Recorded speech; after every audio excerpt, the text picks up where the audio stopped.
Montmartre à Clisson, le rendez-vous maintenant traditionnel des artistes, nous revient les 2 et 3 juin. L'occasion de découvrir les artistes en pleine création de leurs œuvres, tout en déambulant dans les rues le samedi et d'assister à l'exposition vente le dimanche.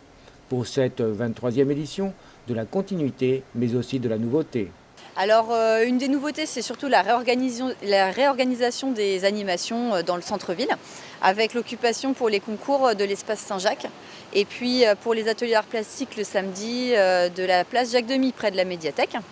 Et on va aussi créer une ambiance un peu place du Tertre sur la place du Minage, donc qui est la place qui se situe entre les Halles et l'office et le château. Et pour justement recréer une ambiance avec des terrasses, des peintres qui seront en train de créer. Il y aura aussi une caricaturiste et donc un manège avec Rêve, le plus petit manège du monde.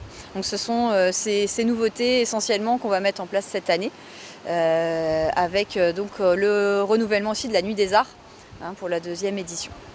Et quel est le programme pour la Nuit des Arts ? Alors la Nuit des Arts, ce sera un parcours qui comptera 16 points, situé essentiellement autour des Halles et dans le quartier Saint-Antoine, mais aussi avec la participation de l'atelier de la Garenne-Valentin qui se situe plutôt côté gare, ou de la Cascade où on se situe aujourd'hui, qui proposera aussi des animations. Donc 16 points parmi des galeries d'art, des boutiques de créateurs, des lieux temporaires d'exposition ou comme ici par exemple des restaurants ou caves ou librairies qui font des animations autour de l'art. Est-ce qu'on a un petit peu un retour quand même au niveau donc, des galeristes, mais également du public ? Alors au niveau des galeristes, ce qu'ils nous ont indiqué, c'est que le public qui était venu à la Nuit des Arts l'année dernière, c'était vraiment un public de connaisseurs. Et pour eux, c'était vraiment intéressant parce que c'était pas juste du public qui se baladait, c'était vraiment des personnes qui étaient amateurs d'art et qui souhaitaient, pourquoi pas, investir, acheter des œuvres d'art dans les galeries. On a eu vraiment une belle fréquentation l'année dernière, donc on espère que ce sera renouvelé cette année.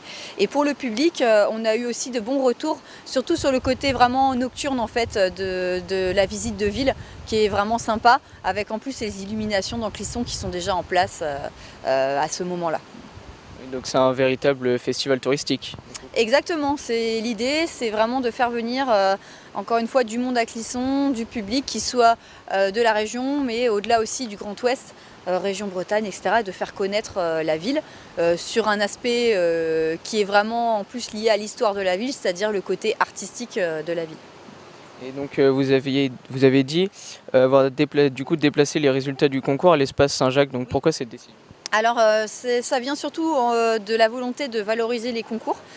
Auparavant en fait tout ça se passait à la Garenne-Valentin et c'est vrai que le lieu est très beau, la Garenne-Valentin c'est vraiment un très beau lieu, mais en ce moment c'est occupé en fait en partie par des services municipaux. Donc en termes d'organisation c'était un petit peu compliqué et vraiment notre volonté c'était que les concours soient exposés dans un beau lieu et ce lieu c'est vraiment l'espace Saint-Jacques qui réunit vraiment le lieu central dans Clisson et aussi donc un lieu qui est vraiment assez historique et magique dans la ville.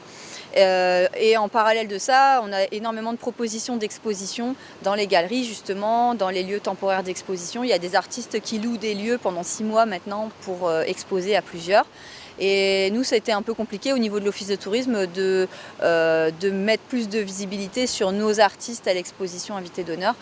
Donc là, on a préféré vraiment valoriser les concours.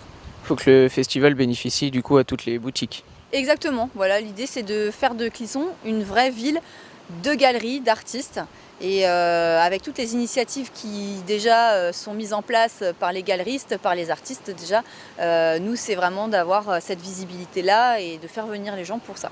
Est-ce que vous pouvez nous dire quelques mots sur les ateliers ? Oui, donc les ateliers, c'est encore une fois dans une démarche participative du public qui ne sera pas que spectateur des concours, mais qui viendra aussi participer à des ateliers. Donc tous les ans, on essaie de renouveler. Là, c'est la 5e année.